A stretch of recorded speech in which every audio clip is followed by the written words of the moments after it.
you so we can get some feedback from you. It's literally 3 questions and won't take you any longer than about a minute.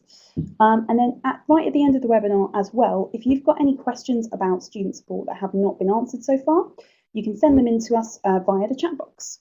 I'm just going to try and dismiss that icon there. Lovely. And I can see we've got a few people still trying to get help from IT. Okay, but welcome to everyone else who's able to hear, and hopefully the IT will hold out for you. So I think we can kick off now, as it's 4 minutes past and we are definitely recording. Wonderful. Okay, so a little bit about this collaborative series of webinars. These are being run by outreach networks across the south of England, of which HEON, the Higher Education Outreach Network, that's the one I work for. We're one of that group. And we're all trying to make sure that we use government funding that we've got from HEFCE to deliver really joined up outreach work across the south, and in fact the whole country. There are networks in Manchester, Liverpool, all areas. And in the south, we've banded together and thought that we'd like to try and give a joined up series of teacher briefing sessions via this webinar method, so that we can kind of extend the reach of those to people who wouldn't otherwise be able to get to a training session in person. I'll tell you a little bit about our network in a few minutes as well.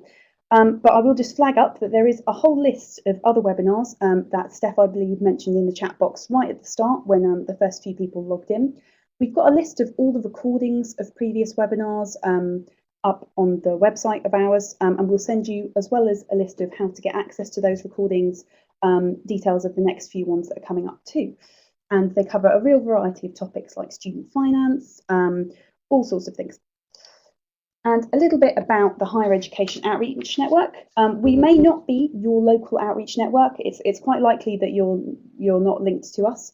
But we are the outreach network operating in the Surrey and small areas of Berkshire region. And we're comprised of just 4 university partners who are operating locally. Royal Holloway, University of London, which isn't actually in London, it's based in Egham, just to confuse things nicely there. And it was actually one of the first Victorian colleges that women could attend. So you've got all these wonderful pictures in their archive of students playing polo outside and that sort of thing in Victorian crinolines, all very lovely. You've got the University for the Creative Arts, which has 4 campuses across the south. We work with, most of the time we work with the Farnham campus, but they are also based in Epsom, Rochester, Canterbury, and they deliver creative courses, as you'd imagine. And there's University Centre Farnborough, based at Farnborough College of Technology, and they provide FE courses as well as HE courses, which are actually validated by the University of Surrey, our final partner. And the University of Surrey in Guildford is where we are physically based as the HEON office. And again, that university covers a variety of courses, arts and social sciences, health and medical sciences, and they're quite known as well as an institution for their sporting facilities, where you'll see lots of big rugby teams training and all that kind of thing, as well as normal students getting on with their exercise. So that's a bit about HEON, and you can see there a lovely picture of me. I didn't get time to have a professional headshot done, so you'll have to forgive me. And I'm here as HEON coordinator to talk about a couple of different sorts of student support that our university partners offer. Another person who you've not yet heard from is Adam, who's been sitting here quietly, who's a student learning advisor here at the University of Surrey. I should let you introduce yourself, Adam. Hello. Hello, thank you, Nancy. Hi, everyone. I'm Adam. I'm a student learning advisor here at the University of Surrey. But key responsibility for my role is working closely with the Department of Widening Participation and Outreach, specifically around academic transition for students. So informing them about the academic expectations of university, but also in developing their current learning that they can use in school or FE colleges, for instance. Lovely. So we'll kind of take different bits of the session between us. Adam will speak specifically about academic support available because that's his background within the library. And I will first give you a bit of an overview of what we're going to be covering today. So firstly, you might all have come here for a variety of different reasons. You might have different experiences of higher education and how it links up with your role, whether you're in FE or in a school background, or you might be in HE yourself. I know a few people in HE did sign up. But we'll try and tackle what do we mean by student support, and more importantly, how does it actually work? Because as I might end up repeating a few times today, that can really vary depending on where a student studies, the mechanisms by which they access student support. So we will try and arm you with decent information so that you can help inform students that you work with and prepare them for university. And we'll also give a spotlight on a couple of different aspects of student support from within our 4 partners, because that seemed like a nice way to illustrate different things that universities do. So from the University of Surrey, we've obviously got Adam here, who can talk to us for a couple of minutes about academic support and extra learning support as well, that is accessed via the library, in our case here. There's also, I will be able to summarise what the University for the Creative Arts and Farnborough and Royal Holloway do. They've got slightly different approaches that I think end up being quite interesting. There are some things that you might not expect universities to do.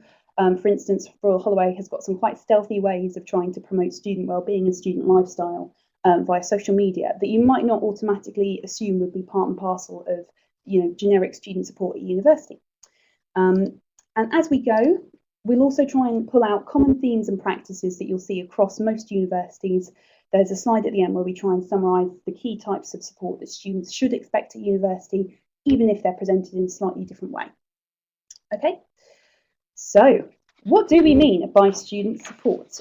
We will linger on this slide for a couple of minutes while I try and talk you through our thoughts about student support as a bit of an opener. So my eyes go first up to academic support, because I imagine when we've been talking and planning this webinar, that's probably one of the key areas that you might have come to this webinar to hear about. How do universities support the transition from school or FE to higher education, and how does it change and differ? I won't dwell too much on that right now, because Adam's going to take you through that, as we've mentioned. But that service, the academic support side of things with writing essays and beyond, really, that does actually tie in with the service that is in the middle at the top here, in a quite untidy looking box, a service called Additional Learning Support, Disability and Dyslexia Service, Disability Services.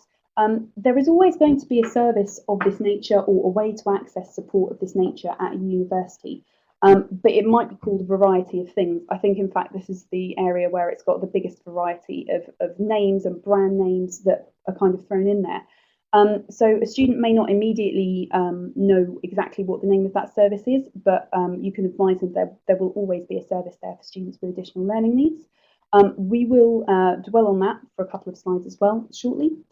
But the other area that I wanted to kind of pull out that isn't, it's not a neat one to try and tackle, is on the right here. Support for discrete groups of students, and that's, I'm afraid, the neatest way I was able to try and summarise it. So you will always have students who are coming to a university with their own personal and particular needs, but there are a few different groups they might break out into. You might have mature students and care leavers who might be available. They might have extra finance available for them, but it might not just stop there. It might be that they have a learning mentor who can support them with transition to HE, or maybe somebody who can be their point of contact who can point them towards other bits of information and other services they might not know about. You might have student parents, young carers, or students who are estranged from their families, and so who are, obviously having a rather different student experience to what we might term just as a normal undergraduate who's coming with no expectations about having to do extra commitments outside of their study time and, coming in quite early. And those groups of students there on the right-hand side, they may be accessing some of these services here on the left, student finance support as well, which unfortunately I might not have very long to dwell on today. There is a whole separate webinar about student finance, which I can absolutely point you towards, which was run by Charmaine from the Student Finance England company, so we can definitely make that available to you afterwards. But they might also need a bit of support with finding accommodation, say for a young carer, for a care leaver, I should say. They might need accommodation that they can reside in 365 days of the year, because they're moving out of local authority care into having to be independent. So they interact, there might be students in various different positions who have to interact with lots of other university services as they come in. And depending on the university, they might organise the support differently. So on that, if I stick on this left-hand side here, we've got services like accommodation or faith services, careers as well, which again, unfortunately, is quite a big area that we might need to. We could spend another whole hour, I believe, talking about how university career services support students. But the information's out there, and we can try and help with a bit of follow-up information so that you can join the dots there. But I also wanted to mention as well, student support might also come from the Students' Union, who might act as advocates for a student if they get into any sorts of difficulties or disputes, if they're having if they have disagreements with their course leader about some sort of issue with their grades or something like that. If they're trying to access some student support, it might actually come via the SU, as they've got that independent status as well. I know, for instance, at Royal Holloway, the Students' Union gives a lot of accommodation support, as well as the accommodation office, in terms of linking people up with vetted landlords who can be trusted to, contract with students, basically, who've gone through certain checks and all that sort of thing. And then as well, at the bottom, I've got health and wellbeing sitting kind of separately, but also joined up.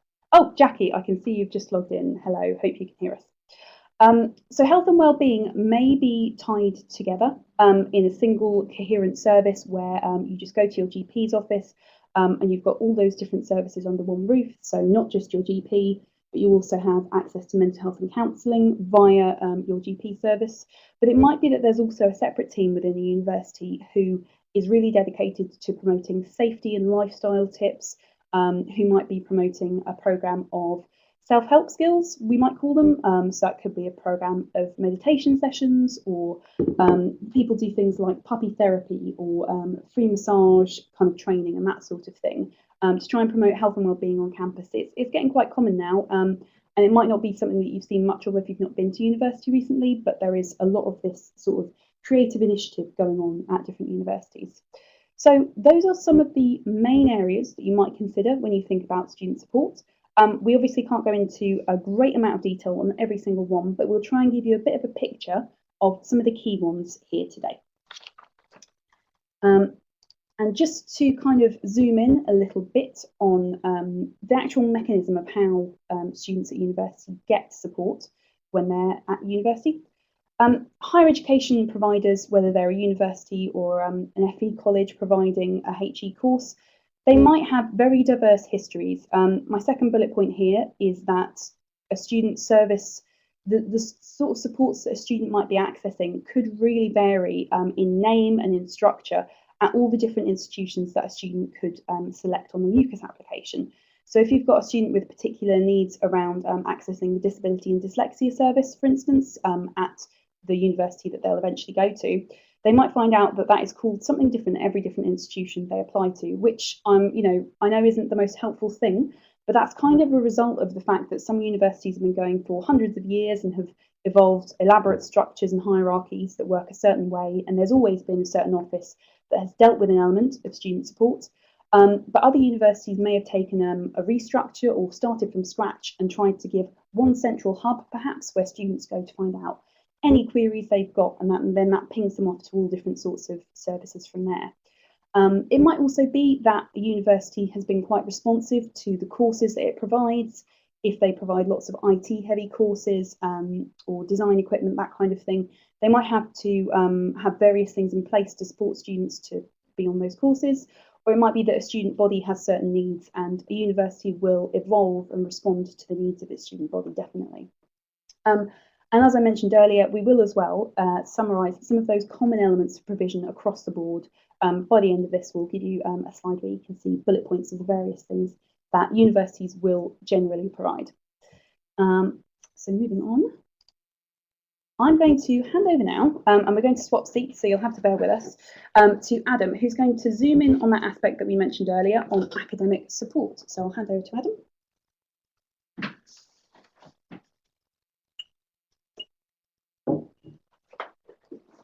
Thank you, Nancy. Before we proceed, I would just like to gather everyone's understanding of what you currently think academic support means at university, or what kinds of academic support at university you're aware of. So if you could please insert any responses or answers into the chat box on the right-hand side about any academic support you think is already available.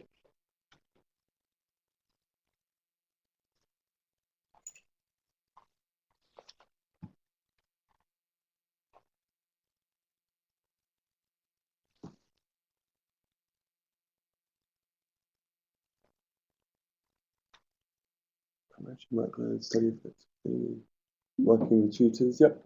Self-supporting managing workload, yep. Exam, lectures, information skills, reference support in library, e-resources. Wow, definitely an eclectic assortment of responses here. Okay, wide ranging support, let's see. Referencing, yep, technical support. Wide ranging is really interesting. Laptops and technical support from home, exactly. One-to-one study sessions, wider reading, really. Okay, wow. So it seems that everyone has quite an astute understanding of the different kind of academic support that's offered at university. That's really great to know that that knowledge is already out there. What I'd like to do now is just zoom in on some of these areas in particular and perhaps really illuminate some of these areas in slightly more depth than you might currently have knowledge of. Okay. So I would like to start with kind of the bigger picture, so framing academic support in terms of a larger structure, if you will. So university presents lots of opportunities to develop their learning, and clearly from some of those responses, that's something you're already aware of.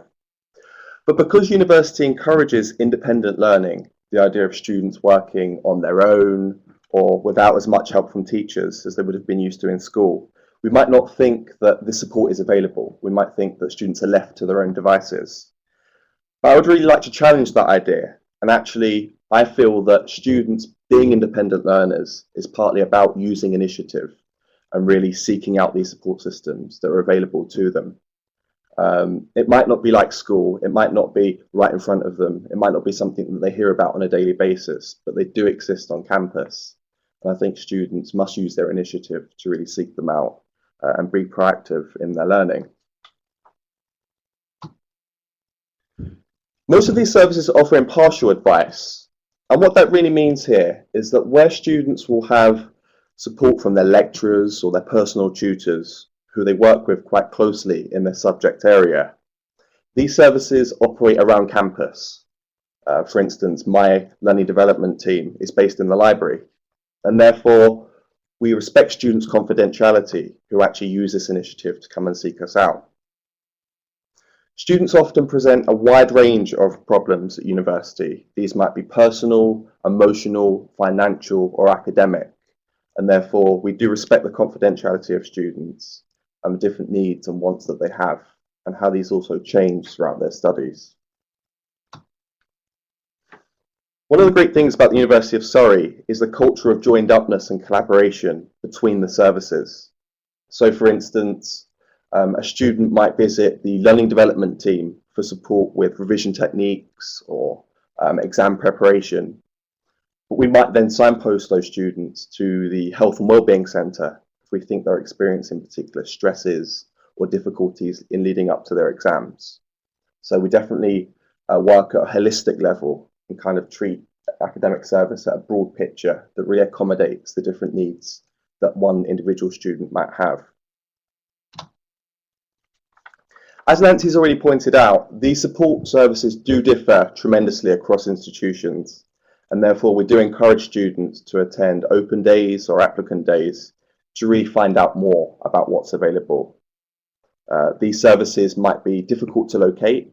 For instance, they might be based in the library or on the periphery of a university campus, and therefore it's really important that students understand where they're located and what they have to offer.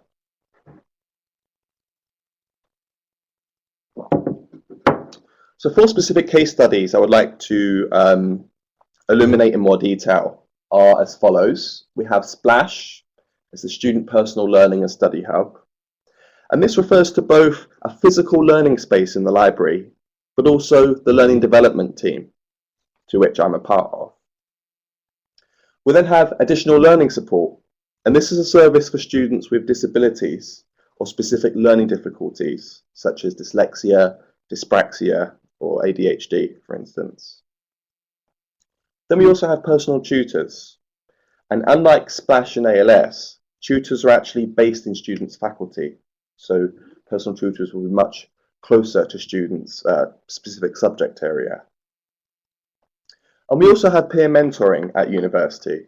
And whilst this isn't sadly a subject we'll be discussing today, students might be able to have a peer mentor at university who can serve as a resource or a helping hand or even a sounding board to really support students with particular areas of study, or it might be a residential mentor, for instance, who can help students to settle into accommodation or just to be there as a helping hand. So these support services differ across institutions, but these are 4 very common services that I'd like to discuss in slightly more depth. Okay, so we've talked a lot about kind of support services and academic support, but what skills are they supporting students with?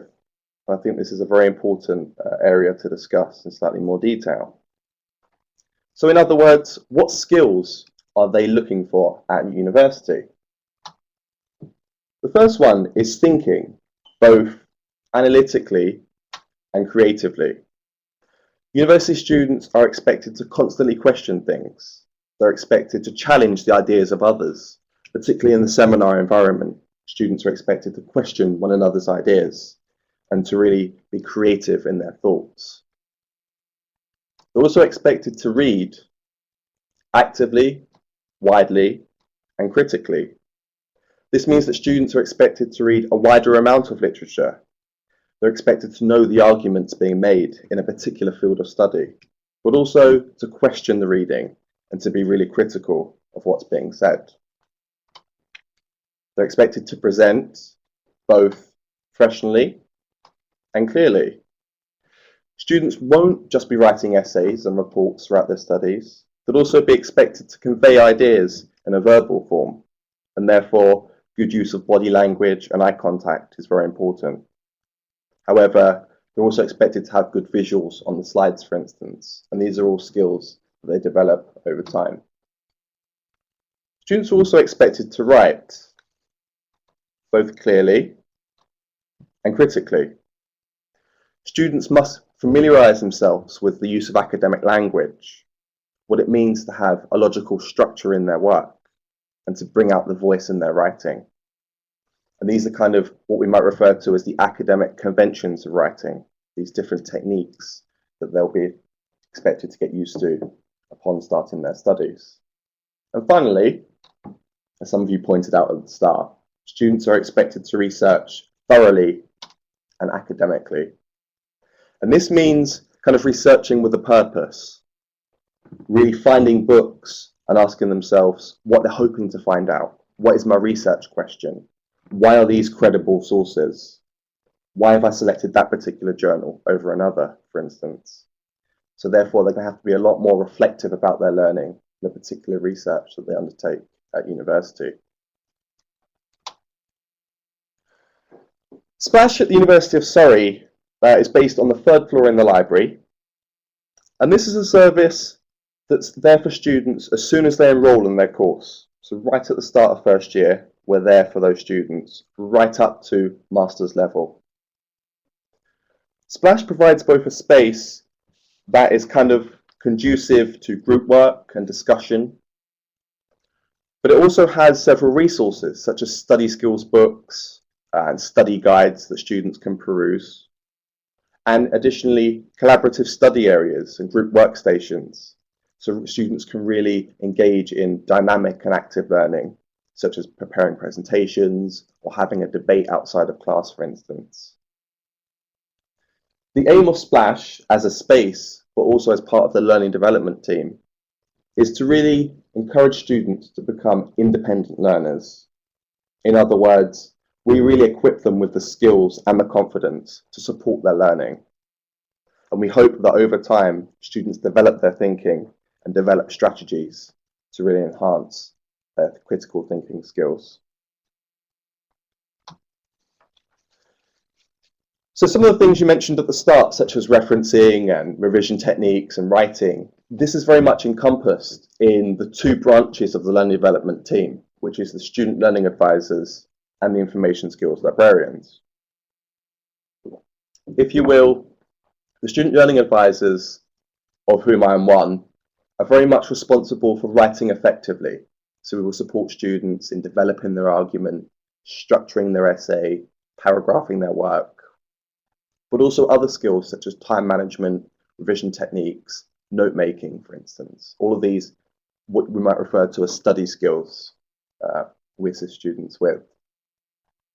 On the reverse, we have the information skills librarians, who are very much there to support students with research, which might be exploring the internet, such as databases or keyword searches for Google, for instance, but also finding relevant journals in their field, literature searching.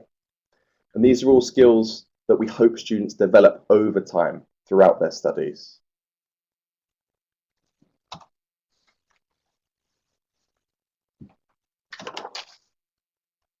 So what interactions do we have with students? Students can see us in a one-to-one appointment, and these can be up to 30 minutes long, where they can see either a learning advisor or an information skills librarian to discuss any aspect of their learning. This might be a particular essay they're working on, a particular exam that they would like support with revision, particular note-making skills they would like to develop. And students are not limited to one appointment, they can come again and again, but obviously we reiterate the kind of key message that we're there to provide them the skills to take responsibility for their learning. So we don't encourage them to rely on us as a service, but we're certainly there for if and when students would like to see us. We also run drop-in sessions. These run every day between Monday and Friday. Sadly, we're not here on the weekends. But students can use the drop-in for quick-fire questions.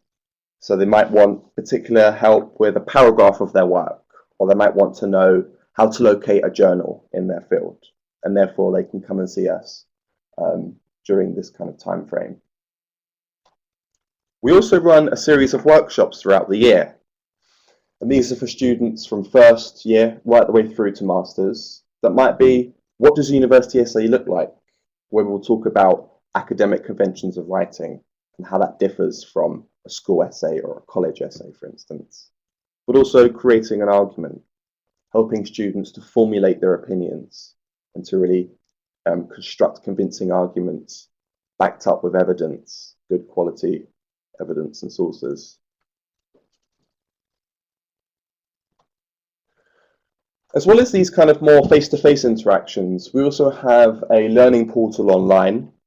And as you can see on screen, this is the Splash online webpage, which forms part of the library, the overall library site.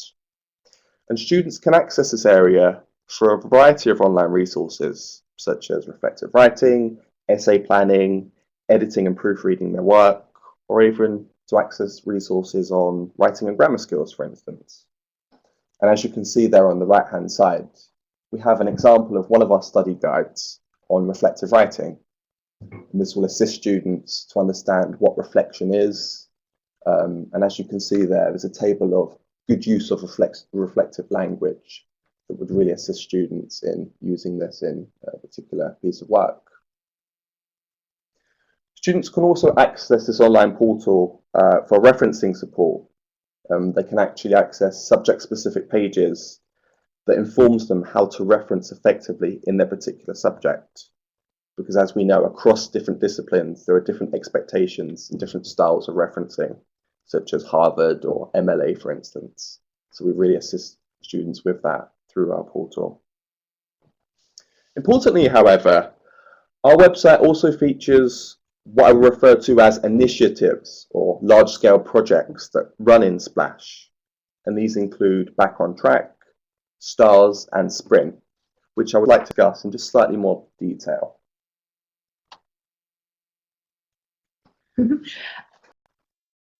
Oh, bear with us. I think we're just having a slight technical problem with sharing the PowerPoint. 2 seconds. Share my screen, documents. There we go. We may be in luck. Here we go. No worries. And we just click on. Thank you. Sorry, everyone. Little interval there. Okay. So these are the initiatives currently running in Splash. So the distinction between these is really Back on Track, as you can see there on the left-hand side, is really a self-enrolled module that students can actively choose to enroll upon. that assists them if they're experiencing particular struggles or difficulties with their learning. So we encourage students to firstly reflect on what they feel could be impacting their success at university. This might be personal issues or financial issues or academic issues, for instance. Upon completing this reflection, we encourage students to see a back on track coach. And this is a learning development advisor who puts their back on track coach hat on. And we then see students to really discuss their reflection in more detail. So we might help them to understand why they feel certain things are hindering their studies and success.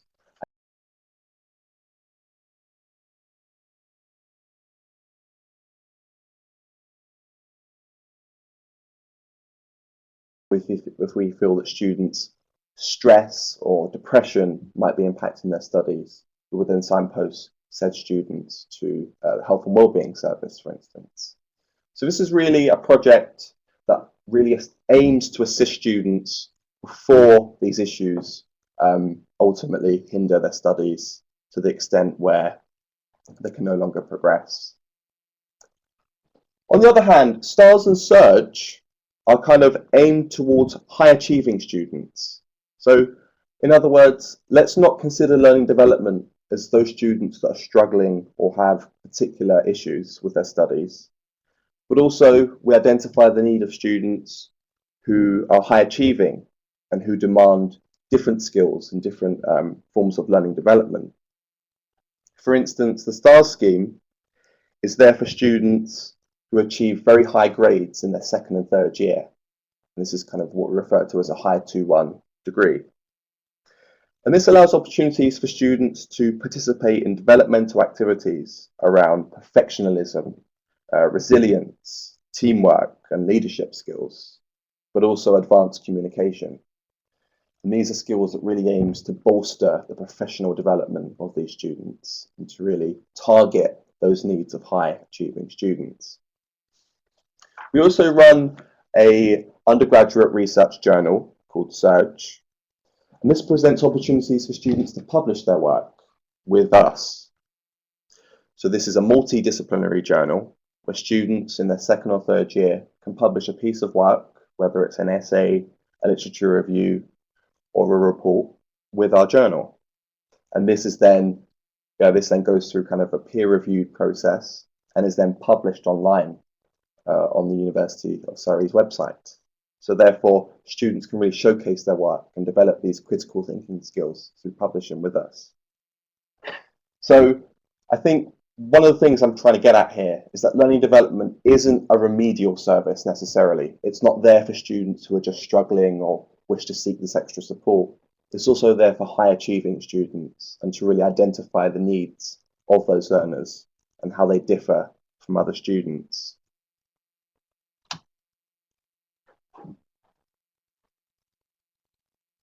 Okay, I'd now like to move on to discuss additional learning support.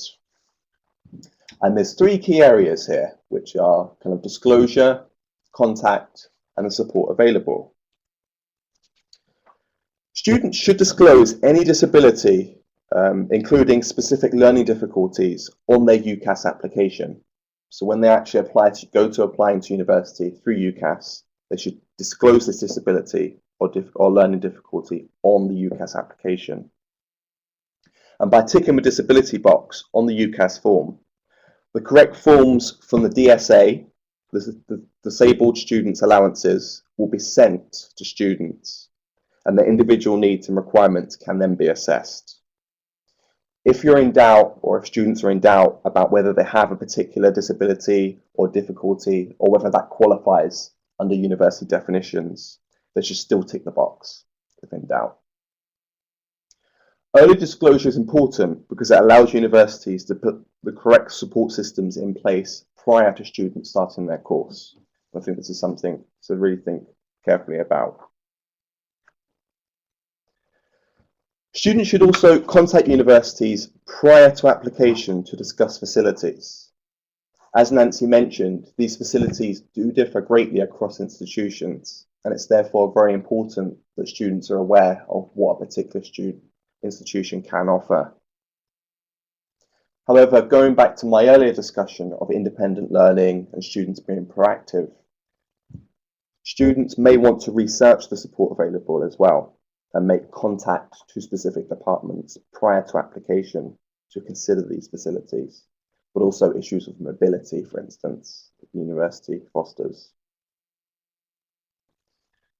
We'd also encourage students to visit universities prior to application, whether at an open day or an applicant day, to really see what's available and to find ways and strategies to seek out this support for when they're actually at the university.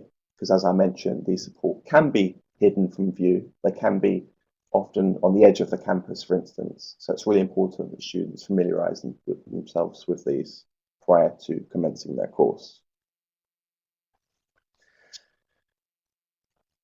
The support available at universities for specific learning difficulties can include specialist technology and software, but also extra time in exams, but it might even be the use of scribes or even assistance with reading an examination question, for instance, or reading for a particular piece of coursework. Students who have a recognised disability should apply to their funding body. For most students, this will probably be Student Finance England, although this might differ. For students who have specific learning difficulties such as dyslexia, dyspraxia, or ADHD, they will need to provide evidence of these post-16, and they must be written by a suitably qualified professional, and this might include a psychologist or a specialist teacher with a practicing certificate. Students with other disabilities will need to provide medical evidence or ask a medical practitioner to complete the forms for them. So quickly turning to Surrey about the support that we offer students. Students register with ALS, Additional Learning Support, at the start of their course to organise face-to-face meetings. And this really allows additional learning support tutors to implement bespoke requirements and needs for individual students based on their particular situation. This might be, for instance, organising extra time in an examination. The university does, however, provide assessments for dyslexia and other learning difficulties. However, students are expected to make a contribution towards the costs, and this is currently £100 at the University of Surrey. So students will be expected to contribute £100 towards an assessment. And I think important to this is the idea that Surrey offers a pre-induction course for students on the autistic spectrum, for instance, which invites these students to come to the university 3 days earlier at the start of their course to really ease the transition to university. And this can be a really good time for students to meet personal tutors, to find out more about the campus, but also to really meet other learners who might have similar disabilities or difficulties, and therefore foster this sense of community or this sense of belonging to the institution that I think is really crucial. However, before we proceed, I would really like to reiterate that the most important thing is to contact institutions for students to do research and to really make sure that at the point of application on the UCAS form, that all correct boxes are ticked that pertain to disability or learning difficulties.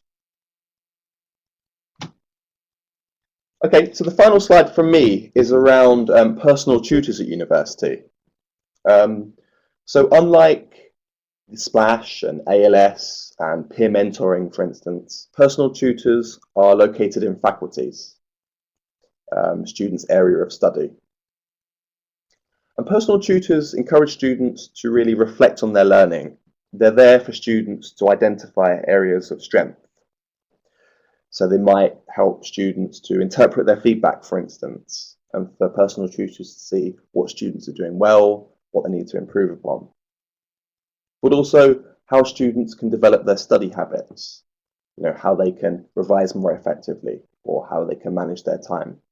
So in a sense, personal tutors do have some overlap with the learning development team, but this support isn't as targeted, but it's usually based within the kind of domain of the subject area. Personal tutors can be consulted for a range of kind of academic, but also non-academic queries.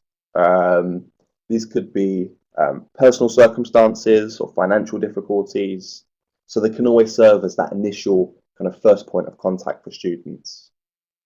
But they're also there to discuss placements and opportunities, such as a professional training year or a summer internship. Personal tutors are there to really flag up these opportunities and to encourage students to apply. They're there obviously to monitor students' academic progress, how their grades are fluctuating over time, or how they could develop grades in a particular area, or identifying what modules that they might want to take next year based on current areas of strength, for instance. So they're there as that kind of point of monitoring. And finally, to really help students to reflect on their learning. Students might just want to go for a chat, just to really think about how they can develop certain areas and just to really identify personal areas of strength. And I think that's so important at university for students just to step back and think, what am I good at? What do I need to develop? And then develop initiatives accordingly. Okay, well, that's all from me. I'm going to hand you back to Nancy to commence the rest of this webinar. Thank you for your time and listening. Brilliant, thanks Adam. I just wanted to pick up a few things from what Adam has just discussed there, particularly around disclosure, which we will just hammer away at and say it is incredibly important to try and encourage students to disclose any issues that they should at point of application on their UCAS form. However, we do understand some of the personal issues that might prevent or stop a student doing that in the first place. They might not feel like it's a disclosure they're happy to make if they don't want to identify as somebody with a disability, or if they want to have a clean start or something like that. I know it's been very tricky for universities to try and get support for particularly looked after children or care leavers when they get to university. It is incredibly hard for them to proactively make contact with those students if they've not already ticked that box on their UCAS form. So we do try and join the dots up, but it's incredibly helpful if students actually understand that they might be opting themselves into a financial package or a chance to come to university early and maybe have an early orientation that could really help them out. And what we'll try and do is give you a few examples on the follow-up links page where you can use that sort of information and say, look to students that you're working with. This is the sort of thing you could access if only you would disclose it and make sure that people know that you're in that situation. So we do appreciate that there might be reasons why students might not want to do that. Okay, I will very briefly now just show you around a few of the extra other areas of student support with some examples of what the different universities in our partnership do. We are overrunning a tiny bit. I think I may have said to everybody that we would try and finish at around about this time. I think we're still cruising towards a good finish at 5 o'clock, so apologies if we delayed you a little bit today. But I wanted to highlight basically that University for the Creative Arts, if we're talking about how students access student support, they are a very interesting example. Other universities may also act in this way, where they make one central hub where all the students can go to access all different types of student support. So in this case, at every University with Creative Arts campus, their library acts as a gateway to any of the student services here. So you can see here that really ranges from student finance to careers and employability, counselling. Obviously, these would all sit with very different staff members, but they're all accessed via a specialist advisor and promoted there. The specialist advisor team would be the first people that they would see when they come into the library and go to the support desk. And they would be exactly just the most helpful and most well-placed people to direct them off to exactly the right colleague or online resource or bit of help that they need. And you can see there as well, disability and specific learning differences services is how that service is termed here at UCA. And they try and make links as well in that case with prospective applicants before point of arrival at the university, and they try and promote these services before students even get there. Yeah, so you can see that there. We've also got that link to the library that Adam mentioned, where they try and have the librarians be very clued up on what different courses are doing so that they can highlight particular resources for particular courses to students. And zooming in a little bit on that role of the specialist advisor, who is that first point of contact for students when they access support services at the gateway.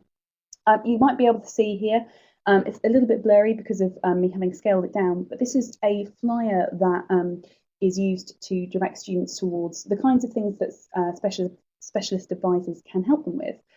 So you can see there's one at every single different campus in the UCA, and they help with finance support. They're all trained, the specialist advisors, as NASMA advisors, National Association of Student Money Advisors, I believe is the acronym. So they can help people out with accessing particular support as well as doing the nuts and bolts work of accessing their student finance and their loans. But you've also got, in most cases, the specialist advisor will also act as a designated member of staff for care leavers or looked after children if they're studying on an FE course, because UCA delivers both FE and HE courses as well, which is interesting. But there is always a designated member of staff for a looked after child or care leaver on each campus. And they'll try and initiate support pre-entry, hopefully when a student ticks an indicative box on the UCAS form, and they can link up as well with personal educational plan reviews for those students who are still in care in FE. And again, we will hammer away this point. Universities can't do anything unless they know that a student has disclosed that there is a particular issue that they need support with. And university staff will, by and large, be incredibly supportive with trying to help that student once they know that they're there. But it's not knowing, which is mostly the issue, I must say. And given that we've just mentioned care leavers as well, I wanted to make sure that a couple of these websites on this slide were really flagged up to you all, because they're really excellent websites that deal with support for care leavers nationally as well. So for the Propel website, which I've just got a screenshot of here, this is a website where students who are at point of trying to apply to university, access university, and understand which one would be the best for them, they can search for a particular institution and see an entire list of all the different student support that is available specifically for care leavers. So you can see under that support we offer area of the image, UCA, for instance, which is the example we've got up here, can give guidance to offer holders, careers advice after graduation. You can see below as well, there's a detail of all the accommodation that's on offer for care leavers, as that's a particular interest of theirs, obviously. And you can see as well, I've also linked to the NECL, N-N-E-C-L website, which similarly collates that sort of information on universities, but instead of detailing the exact offering at each university once students get there, the NECL website instead offers information on different university outreach events, resources, different events that students can access independently, but also with the help of their teachers as well, a great one.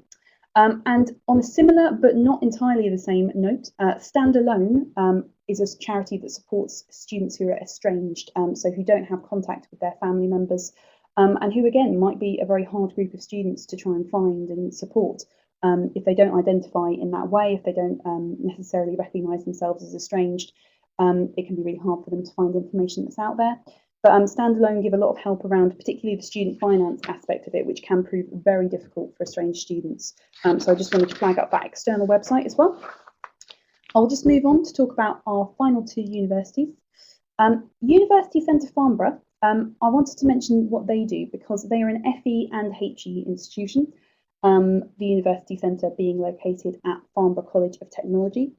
Where it might be that a student is attracted to that institution, particularly because it is a local institution, and they can see that the scale of study and the scale of tuition is big enough for choice, but small enough to care, as they've termed it here, where they have a very strong relationship with their personal tutor, but also their entire department of study. I believe that disability services are accessed via their department of study as well, which is interesting. So that they have a kind of holistic approach where the personal tutor is their first point of contact with any queries. They've got small class sizes, everybody knows each other, and they look after the whole student really, because they've got all the services on site. So that might appeal to students who might not really, you might have a similar institution near you where they get a lot of local students because they may not wish to move very far away. They might have commitments at home. They might be studying flexibly, or on one of these, you can see they've got different sorts of flexible courses here. not just 3-year honours degrees, but 2-year fast-track degrees. You might have students who wish to study part-time, all these different things to consider as far as how a university is set up when you're thinking about student support.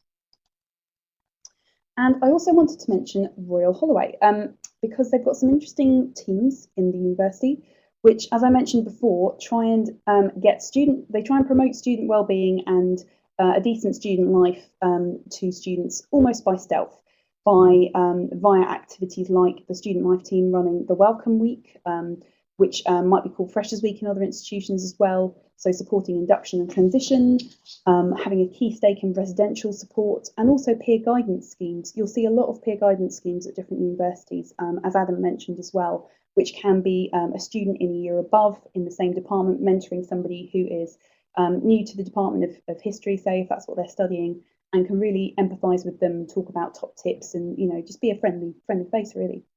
And also making sure that students are aware of all the different things that are going on campus life here, we put it.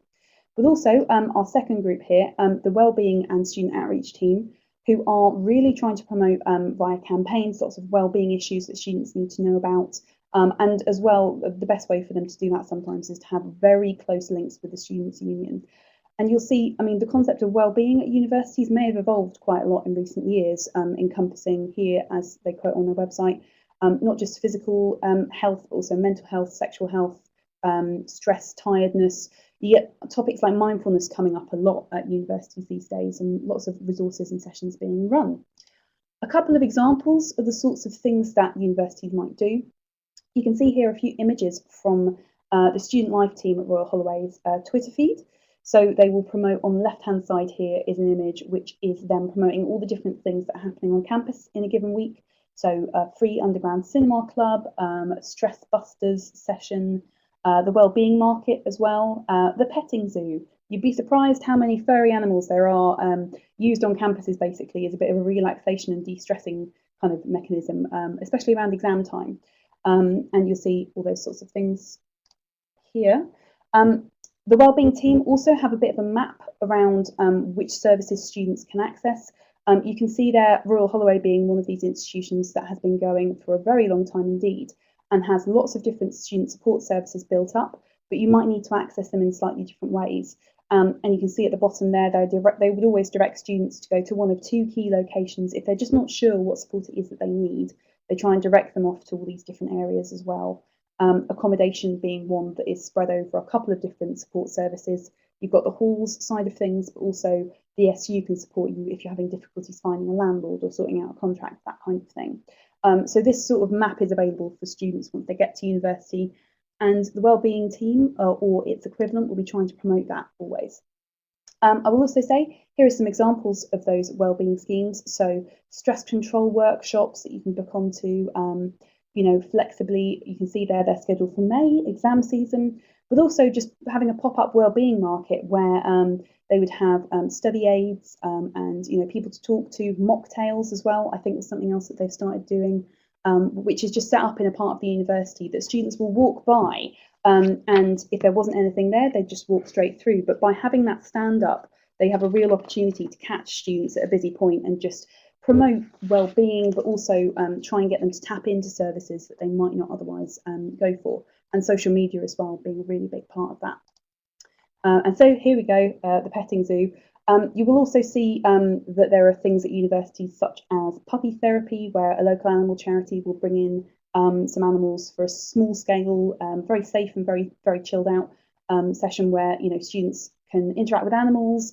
They don't have pets at university, but actually this kind of thing, although it might sound frivolous, is actually a great way to kind of get students engaging with the wellbeing team and understanding that there are opportunities to talk to people, link up with mental health and counselling teams. By coming here to just take a great Instagram picture of a donkey that you've seen in the Founders Quad, you actually do also manage to hook them in and say, here is a flyer for some upcoming workshops we're running on stress relief next week. So universities are getting very savvy about how they do this to try and keep people engaged. And I think that brings us to about summing up. What we've promised you is that we will try and summarise the academic and other support services at university.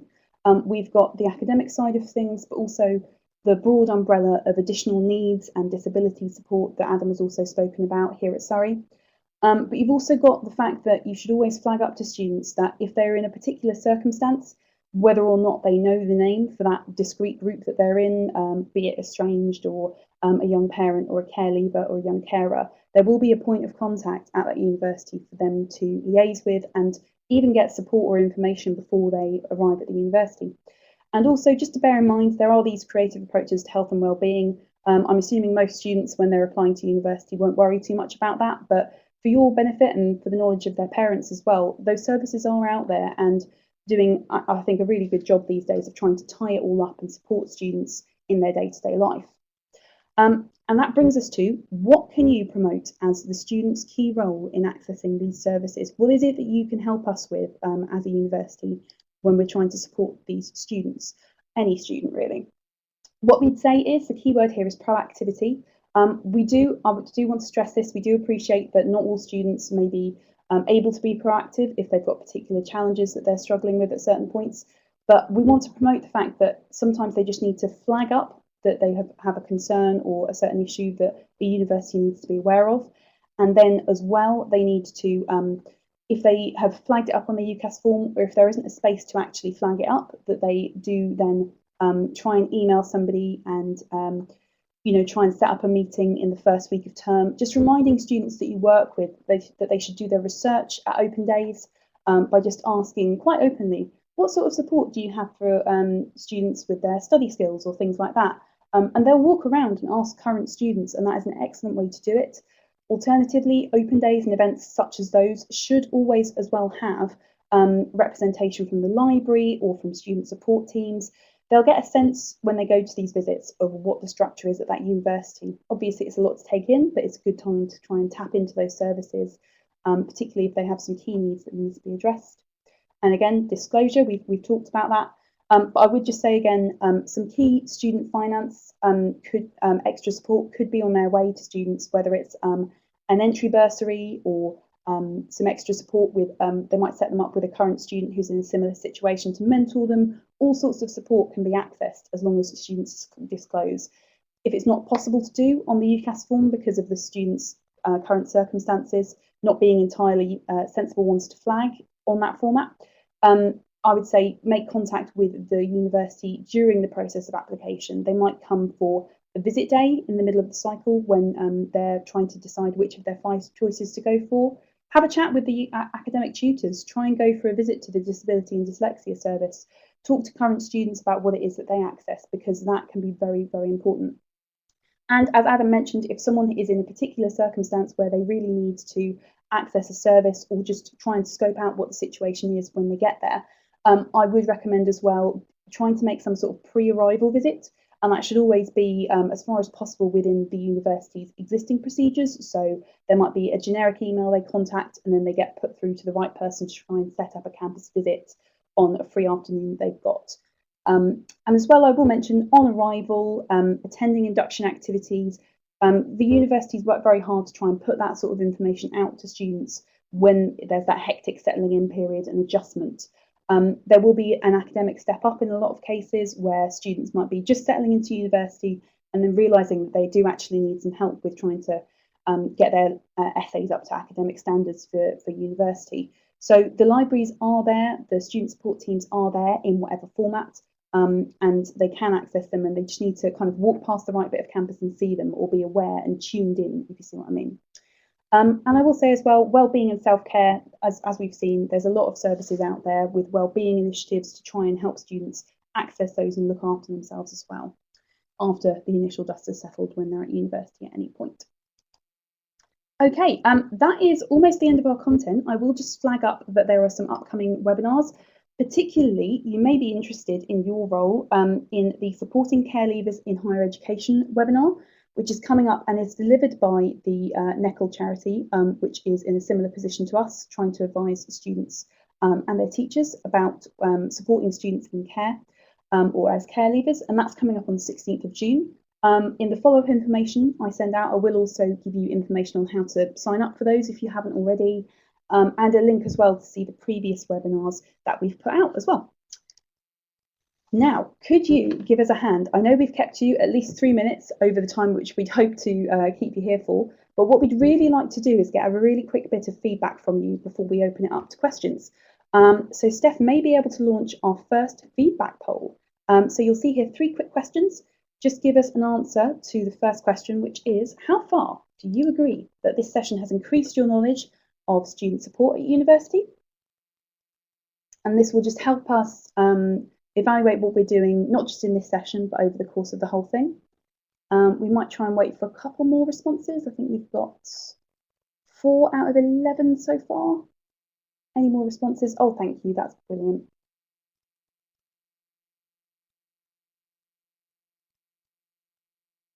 Lovely. Couple more seconds. Oh, thank you, Jackie. We'll take that down as well. But you should be able to see the poll here, potentially at the top right-hand side where you can put your responses in. Okay.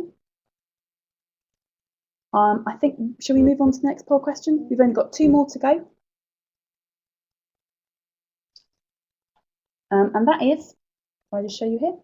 Will this information be of immediate use and will it support you right now in your current practice? So this is the second poll question, should be appearing up here for you. Thank you so much for doing this, it's really helpful.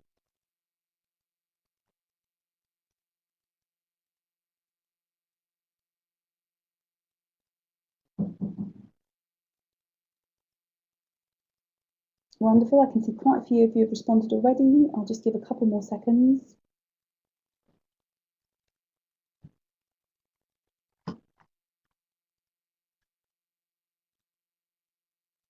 Okay, I think we may close that and move on to the next one, which is the final question for you. Has this session met your expectations, whatever those expectations were? And I think, is that poll opening now? Opening, there we go, lovely. Thank you so much for your responses, everybody. And as I said, myself and Adam are here in a couple of moments' time for any questions that you want to put in the chat box. Or if you have contact details for me, definitely, because I've sent you the link to this webinar in the first place, you can always email us a question afterwards and we'll do our best to get back to you pretty soon. I think that's almost everybody responded. Okay. Shall we close our final poll? Wonderful. So all that is left for us to say is thank you so much for bearing with us through technical difficulties. You can find our details to contact us here. I will leave those up for a couple of moments there for you. But we will be in touch, if not tomorrow, at least early next week with a link to this recording. So you could go back and watch it at your leisure.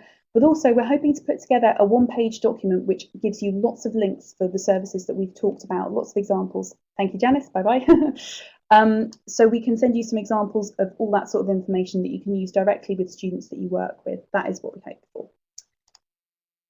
Okay, so thank you. If you have to disappear now, thank you so much for bearing with us. And it's been lovely to have you participate today. You can exit this chat by, I think, clicking the big red X on your Adobe interface there. Myself and Adam are going to stick around for a couple of moments. I think there may be some questions coming through. So we'll just stick around with the microphone to answer your questions if there are any that come through. But otherwise, feel free to contact us afterwards. Okay. Oh, everybody's typing. Thank you, everybody. I'll just wait to see if there are any queries. Brilliant, thank you.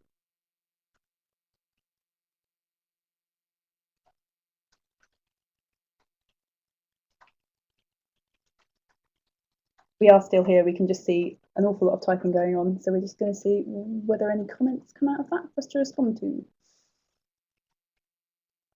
Real. And of course, the most important message of all is have a good evening because, you know, you're here after work listening to a training webinar. So I hope you will all get home and don't have to do too much marking tonight if you are indeed teachers. Half term coming up soon. Oh, here we go. We have 2 questions. I will start with Jeremy's question, if that's all right. In your experience, how easy and how quickly can students access counselling and mental health support in HE? Increasing mental health issues in FE, yeah. Yes, so that is certainly an issue that I've seen in the last couple of years, having worked in a few different HE institutions and just even reading the news, you see that there are increasing students identifying with mental health issues while they're at university, even if they wouldn't necessarily have identified with them before they arrived. So what I would advise is, and of course we'll pitch open to Adam as well if he's got anything additional to say here, is if you work with students with mental health concerns, whether or not they have got a formal identification from a doctor, I think that would be the first step really, to have some sort of evidence on hand. Because as we know, it might be easier for them to access support later if they've already got some sort of a statement, say that it's a statement of depression or any other sort of issue. If they come to university armed with that information, printed copy, soft copy, I think that would be the most important thing to help them kick off and make sure that they access those services quickly as term starts up. Because you do have this issue of, if they've moved away from home, they don't want to have to be trying to liaise with a doctor back home who, has got other things to do. So I think arming themselves with that sort of information, but also trying to find out what the information is that a university needs to be able to support them. So it could be they could be entitled to some extra time in exams or extra consideration if they have certain issues. But what I guess your best bet is to contact the student services or student support department there during the process of application. I think universities are increasingly dedicating a bit more funding and more time to mental health issues by kind of opening up counselling as an opportunity for most students to access. But I would say, as with similarly to any NHS service, those services can get overloaded at certain times of year when students have increasing stresses on them, I think would be my comment. So I think coming with the information of what they need to bring, finding that out from the university in the first place, making sure they can bring any formal information with them, or even if they're not formally diagnosed with any mental health condition, if you have concerns and want to support that student, just advising them to get in there and try and link up with a peer mentor or access student supports, or I would say as well, registering with their GP as soon as they get to university, making sure that they don't miss that one out in the hustle and bustle of induction or freshers week. That can be a real concern if they don't actually sign up with their university GP.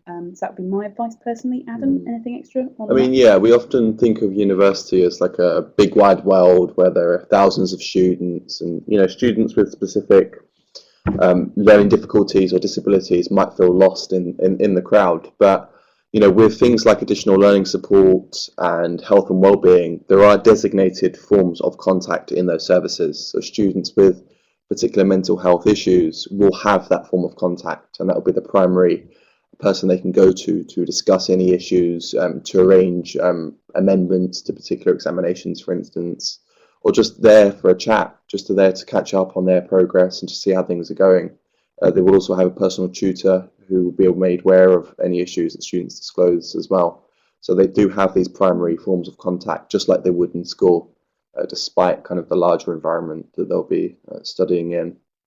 Yeah, and I think just to kind of add to that, I think it's important that students find out what these services are and are aware that they need to kind of tap into maybe a few different sources. It might be that if they're accessing counselling, I think they should definitely make their personal tutor aware of that. Yep. Or if they're accessing any other sort of support via their GP that they wish to disclose to their personal tutor, that could be the key thing that helps them gain an extension on an essay, all that kind of thing. Which is kind of a interesting transition to Jackie's question around how is information disclosed by students, like loads of stuff. Well, I guess you've already mentioned about confidentiality, Adam, as well. I should say, as a first point of interest, universities will not generally disclose any information about students to other people. So that would be including their parents. If a parent approaches a university and asks for any information relating to a student who's over 18 years of age, they're an adult, and the university is going to respect that student's right to privacy. As far as for how it works within a university and what the process is, say that someone ticks that box to disclose whether they're a looked after child or have a particular disability or learning difference on their UCAS form, that will go via UCAS to the university admissions team directly. I imagine that it would then be picked up by the academic department that the student is located in. But what I would like to try and do is provide a little summary of that sort of information for you, Jackie, in the follow-up information that we send out, because I imagine that may vary institution to institution. Oh, typing.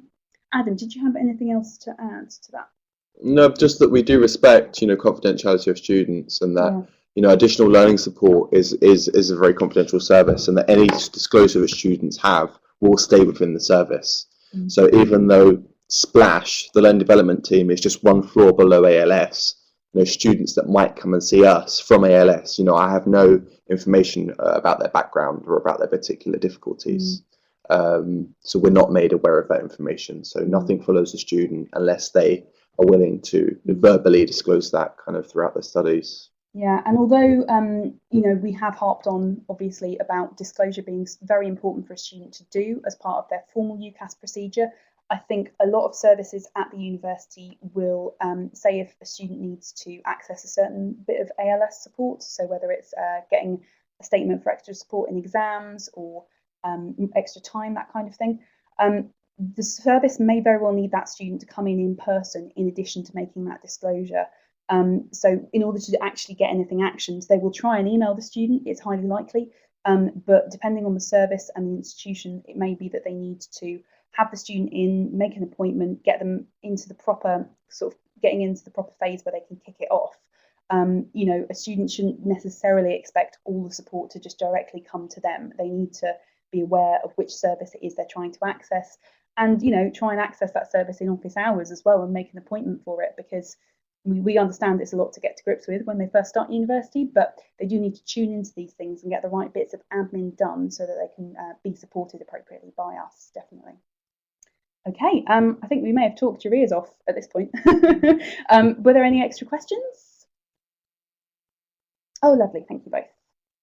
Okay, well, I think we may well, unless there are any final questions coming through now, I think we're going to turn our microphone off and finish up here. So thank you everybody for attending, and we will shortly be sending you out some follow-up information. We really appreciate you sticking around for the extra time today, and we know it's taken a while.